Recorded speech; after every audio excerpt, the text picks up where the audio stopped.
Thank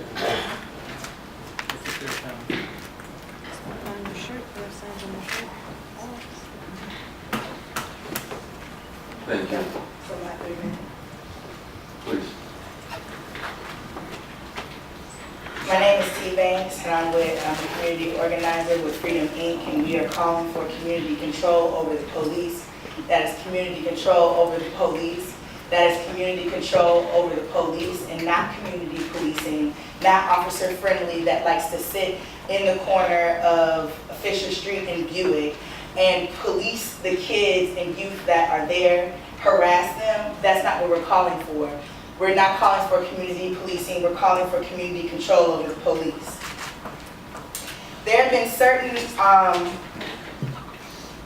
there's been a lot of racist rhetoric that has been spewed from the mouths of people here, talking about that people on the west side make poor choices, that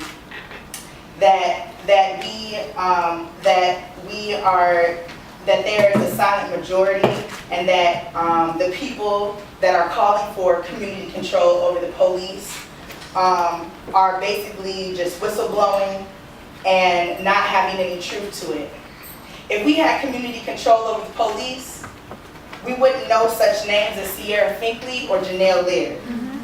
If we had community control over the police, we would not know Tony Robinson to be shot dead, the last shot to the head, killed on March 6th of last year.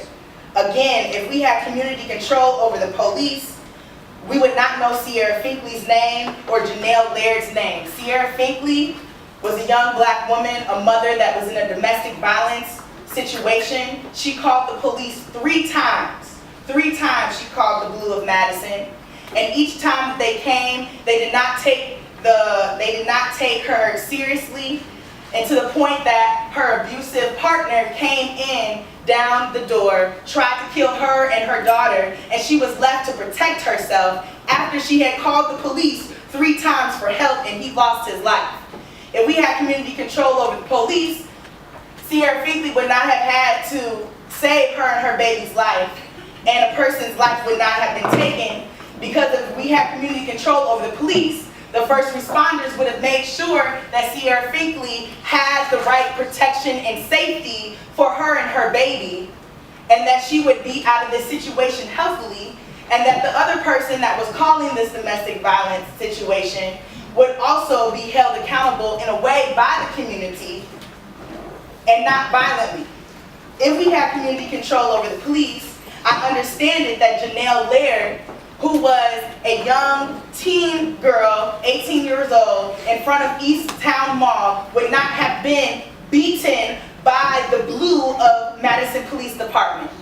If we had community control over the police, Janelle Laird would not have been kicked in her ribs several times. Janelle Laird would not have been tased several times. Janelle Laird would not have had a bag placed over her head. And Janelle Laird would not be ordered to sit in jail and then taken out of jail and then ordered to say that she must apologize for squirming around after the police, this Blue over here, kicked and tased her and put a bag over her head. If we had community control over the police, we wouldn't have these violences and murders and shootings that have been happening to black people. We want community control of the police. We want community control of the